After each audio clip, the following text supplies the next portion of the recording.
زندگی میں دیکھا ہے جب کبھی کوئی رسول اللہ کی طرف انگلی بھی اٹھاتا یا اعتراض کرتا اپنی کرامتوں سے اس کا منہ توڑ جواب دے دیتے تھے. اپنی کرامتوں سے غوث پاک رضی اللہ تعالیٰ عنہ ان کا جواب دیتے.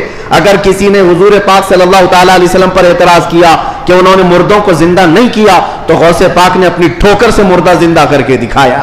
400 سال بعد غوث پاک رضی اللہ تعالیٰ عنہ اعلان کرتے تھے تو رسول اللہ کے بارے میں بات کرتا ہے, میں ان کے بیٹے کے بیٹے کے بیٹے کے بیٹے کے بیٹے 400 سال بعد آیا ہوں اور اللہ نے میرے پاؤں میں یہ طاقت دی ہے کہ قبر کو ٹھوکر لگاؤں تو مردہ زندہ کھڑا ہو جائے, اور جس کی میں نسل سے ہوں وہ اگر کہیں ٹھوکر لگائے پورا قبرستان کھڑا ہو سکتا ہے. نبی پاک صلی اللہ تعالیٰ علیہ وسلم کی ذات پر اگر کوئی انگلی اٹھاتا میرے غوث اس کو اپنی کرامت سے جواب دیا کرتے. عزیزان گرامی وقار, سلطان الاولیاء غوث پاک رضی اللہ تعالیٰ عنہ سے اپنا رشتہ مضبوط کرو. اپنے اپنے نسبتوں میں قادری پٹا ضرور رہے, قادری نسبت ضرور رہے, اس لیے کہ یہ نسبت ہی ایسی ہے جس پر پوری دنیا فخر کرتی ہے. قیامت میں منادی دے گا یہ ندا قادریوں کو, کہاں ہے قادری کر لے نظارہ غوث اعظم کا. میری لاج کس کے ہاتھ ہے بغداد والے کے, مصیبت ٹال دینا کام کس کا غوث اعظم کا. اسی لیے میرے عزیزو ہم نے غوث پاک رضی اللہ تعالیٰ عنہ کی زندگی پاک میں دیکھا ہے اللہ تعالیٰ نے ان کو تصرف دیا تھا, وہ طاقت عطا کی تھی کہ وہ اللہ کریم کی بارگاہ میں ایسی مقبولیت کے مقام پر تھے کہ خلاف عادت کام ان سے صادر ہوئے. خلاف عادت کام جب اولیاء سے ہوتے ہیں اسی کو کرامت کہتے ہیں. بعض لوگ ابھی عقل کے گھوڑے دوڑاتے ہیں اور کہتے ہیں ایسا کیسے ہو سکتا ہے, یہ سب تو مولانا لوگوں کی بھگائی ہے, یہ جملے بازی ہے. ان کو قرآن پاک سے اگر تعلق ہو تو میں بتاؤں. اب میں ایک بات آپ سے بتاتا ہوں, غوث پاک کی ایک کرامت جس پر ابھی میں چند دن پہلے سن رہا تھا. کوئی بیچارہ جس کی عقل پر فالج کا اثر ہوا ہے, یہ وہ لوگ ہیں جن کو میرے مصطفیٰ کریم صلی اللہ تعالیٰ علیہ وسلم سے بغض ہے, عداوت ہے, اور دوسرے راستے پر چل پڑے اور اولیاء اکرام کو چن چن کر کے نشانہ بناتے ہیں. جن کا تعلق نجد سے ہے, وہابیت سے ہے, سلفیت نام رکھتے ہیں. بہرحال لیکن سوال کرنے والے نے ایک سوال کیا, ارے مولانا آپ سناتے ہیں کہ غوث پاک تو 12 سال کی ڈوبی ہوئی کشتی کو باہر لے آئے, یہ تو خدا کے بھی کام نہیں ہے, اللہ کے بھی کام نہیں, اس سے بڑھ کر کے آپ نے غوث پاک کو بتا دیا. میرے عزیزوں میں آپ کو بتاتا ہوں بات ہوئی کیا تھی. دریا کے کنارے سے آپ کا گزر ہو رہا تھا, ایک بوڑھی عورت کو روتے ہوئے دیکھا. مرید سے پوچھا پوچھو اس کو کیا بات ہے, کیوں روتی ہے. معلوم کیا تو پتا چلا کہ اس خاتون کا اکلوتا بیٹا تھا, بڑے نازوں سے پالا تھا. اس عورت نے شادی کی, برات آ رہی تھی اور کشتی جو ہے دریا میں غرق ہو گئی, ڈوب گئی, باہر نہ آ سکی. مشہور کرامت ہے غوث پاک کی. تو وہ ڈوب گئی اور اس بوڑھی عورت کا دل تو ماں کا ہے, بیٹے کے یاد میں روز آتی ہے, روتی ہے اور شام واپس چلی جاتی ہے, روز روتی ہے. غوث پاک رضی اللہ تعالیٰ عنہ کو اس پر رحم آیا. اللہ کریم کی بارگاہ میں سفارش کی, اے رب کریم تو نیست سے ہست کرنے والا, تو پانی کے قطرے سے پورا انسان بنانے والا, تو راکھ کے ڈھیر کو بھی اگر چاہے تو زندہ انسان کھڑا کر دے. مولا قادر مطلق ہے, اس خاتون پر رحم فرما اور اس کا بیٹا واپس لوٹا دے. غوث پاک کی دعا چل رہی تھی. تھوڑی دیر دیکھنے کے بعد دریا میں ایک بھونچال سا, طوفان سا آیا. پانی کے اندر ایک عجیب سی سرسراہٹ ہوئی. تھوڑی دیر کے بعد دیکھا تو ایک کشتی برآمد ہوئی. غوث پاک نے صرف اس خاتون کے بیٹے کی زندگی مانگی تھی, مگر صدقے میں اللہ نے پوری برات کی زندگی لوٹا دی. پوری برات واپس آ گئی اور وہ خوشی خوشی غوث پاک رضی اللہ تعالیٰ عنہ کا شکر کرتے ہوئے گھر گئے.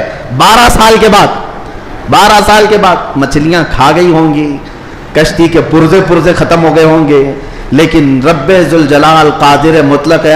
ان لوگوں کو یہی تو کہتے ہیں جو جلا کر کے سمجھتے ہیں کہ اب کوئی نہیں اٹھا سکتا ان کو, راکھ پانی میں بہا کر کے سمجھتے ہیں کہ اب ان کا حساب کتاب نہیں ہو سکتا. ہر عقل کے اندھو, جس رب ذوالجلال نے ایک نطفے سے تمہارا پورا انسانی شکل بنایا ہے, تم 1000 بار جلا کر راکھ کر دو, رب ذوالجلال قادر مطلق ہے, وہ دوبارہ زندہ فرمائے گا حساب لینے کے لیے. تو کشتی دوبارہ واپس آئی. غوث پاک رضی اللہ تعالیٰ عنہ کی اس کرامت پر ایک دو نہیں ہزاروں لوگ اسلام میں داخل ہوئے تھے, ہزاروں لوگ اسلام میں داخل ہوئے. اب جو صاحب ہیں انہوں نے کہا کہ ایسا کیسے ہو سکتا ہے, ایسا کیسے ہو سکتا ہے. ہر جگہ اگر تم عقل کے گھوڑے دوڑاؤ گے تو یہی سوال کرو گے ایسا کیسے ہو سکتا ہے. اگر تمہاری عقل میں بات نہیں آتی تو سمجھ لو اسی کو کرامت کہتے ہیں, اسی کو کرامت کہتے ہیں. تم اور ہم بھی کر سکتے تھے تو پھر غوث کی کرامت کا مطلب ہی کیا ہے؟ تم بھی غوث ہوتے, ہم بھی غوث ہوتے. کرامت ہے جو عقل میں نہیں آئے گی. اور قرآن سے اگر دلیل مانگتے ہو, سنو, سلیمان علیہ السلام نے اپنے دربار میں ایک بار اعلان کیا تھا, کون ہے جو سبا بلقیس کا تخت یہاں پر لے آئے گا؟ سلیمان علیہ السلام فلسطین میں بیٹھے ہوئے ہیں اور سبا بلقیس کا تخت یمن میں ہے. یمن اور فلسطین میں 1000 کلومیٹر سے زیادہ کا فاصلہ ہے. ایک جن کھڑا ہوا, کہا اللہ کے نبی میں لے آتا ہوں. پوچھا کتنی دیر میں؟ کہا میں آپ کی مجلس ختم ہونے سے پہلے وہ لے کر آ جاؤں گا. جنات کی طاقت پر یقین رکھنے والے, جنات کو حاصل کرنے کے لیے عملیات کرنے والے, سنو قرآن کیا کہتا ہے. سلیمان علیہ السلام نے کہا بہت دیر ہو جائے گی, مجلس ختم ہونے تک تم لاؤ گے؟ مجلس ختم ہونے تک. پھر اللہ کے ایک ولی جو سلیمان علیہ السلام کے امتی تھے, آصف بن برخیہ, کھڑے ہوتے ہیں, کہتے ہیں اے اللہ کے نبی میں لے آؤں گا. پوچھا کتنی دیر میں؟ کہا آپ کی پلک جھپکنے سے پہلے لاؤں گا. آپ کی, یہ قرآن کے الفاظ ہیں, قرآن کے. قال الذي عنده علم من الكتاب انا آتيك به قبل ان يرتد اليك طرفك, اس سے پہلے کہ آپ کی آنکھ کی پلک جھپکے اے اللہ کے نبی میں وہ تخت لے آؤں گا. تخت کوئی 4 فٹ کا 5 فٹ کا نہیں, 80 گز لمبا ہے اور اتنا ہی چوڑا ہے, اتنا ہی وزنی ہے, اور 7 دروازوں کے اندر بند کر کے رکھا ہوا ہے. سونے چاندی جواہرات سے جڑا ہوا تخت ہے. اور ایک انسان کہتا ہے, انسان, جنات کی بات نہیں کر رہا, جنات کی بات آئے گی تو آپ سمجھیں گے ان کو بڑی طاقت ہوتی ہے. انسان کی بات کر رہا ہوں. انسان نے کہا سلیمان علیہ السلام کے امتی میں پلک جھپکنے سے پہلے لاؤں گا. یہ صرف اور صرف بات نہیں تھی, حضرت سلیمان علیہ السلام ابھی پلٹ کر ادھر دیکھ رہے تھے, وہ تخت حاضر کر چکے تھے, تخت حاضر کر چکے تھے. اب میں آپ کو یہ بتانا چاہتا ہوں, وہ سلیمان علیہ السلام خود اللہ کے نبی تھے, خود اللہ کے نبی. ارے وہ چاہتے تو خود ہی تخت کو طلب کر لیتے. اس قرآن کے واقعے کا مطلب مجھے یہ سمجھ میں آتا ہے, اللہ کے نبی نے دنیا کو یہ بتانا چاہتا, جو نبی کے قدموں میں بیٹھتا اس کی طاقت کا یہ ہے. نبی کی طاقت تو بہت دور, اور یہ بھی بنی اسرائیل کے نبی, بنی اسرائیل کے نبی سلیمان علیہ السلام, ان کے امتی کی طاقت کا حال یہ ہے, تو پھر سید الانبیاء محمد رسول اللہ اور ان کی امت کے عام اولیاء کی بات نہیں کر رہا ہوں. شیخ عبد القادر جیلانی جن کا ولی کی گردن پر ہے, وہ 12 سال کی کشتی واپس لے آئے تو تعجب کی بات نہیں, بلکہ ہم سمجھتے ہیں قرآن اس کرامت کو بالکل عینی طور پر بیان کر رہا ہے. عزیزان گرامی, میں دنیا کی یا دنیا کے نقش قدم پر چلنے والے, ہر چیز کو تھیوری اور پریکٹیکل پر آزمانے والے اور سائنس کی دنیا میں چلنے والے, ان کو کہتا ہوں آئنسٹائن نے کہا ہے. آئنسٹائن کا نام تو بہت لوگوں کو اچھی طرح سے یاد ہوگا, اس کی تسبیح بھی پڑھتے ہوں گے. الحمدللہ ہم غوث پاک کی تسبیح پڑھتے ہیں. اب اسی آئنسٹائن کی بات کر رہا ہوں, جس نے یہ کہا ہے کہ میں نے کائنات کو دیکھنے کی کوشش کی. سنو, کائنات کو دیکھنے کی کوشش کی اور چاند تک اور سورج تک اور بہت سارے مقامات تک دیکھنے کی رسائی حاصل کر لیا. اور اس نے کہا کائنات کا جو کنارہ, ایک کنارہ میں نے دیکھا, اس کے لیے وہ کہتا ہے 2 کروڑ نوری سال لگ جائیں گے. 2 کروڑ نوری سال. نوری سال کس کو کہتے ہیں پتہ ہے؟ یہ جو سال ہمارے چل رہے ہیں, یہ سال صبح ہوتی ہے 6 بجے صبح ہوئی, شام میں 6 بجے سورج ڈوبا, آرام سے دن چل رہے ہیں. نوری سال اس کو نہیں کہتے. نوری سال 1 منٹ میں 1,80,000 کلومیٹر کا سفر کرتا ہے. 1 منٹ میں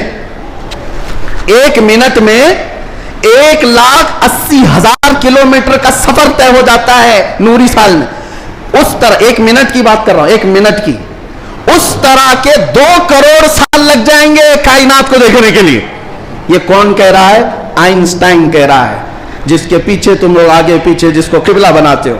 سنو, 2 کروڑ نوری سال لگ جائیں گے کائنات کے کنارے دیکھنے کے لیے, کائنات کی ساری چیزیں دیکھنے کے لیے. اور آؤ شہنشاہ بغداد کے دربار میں, کہتے ہیں نظرت الی بلاد اللہ جان کخردلۃ علی حکم اتصالی, میں اللہ کی پوری کائنات کو ایسے دیکھتا ہوں جیسے اپنے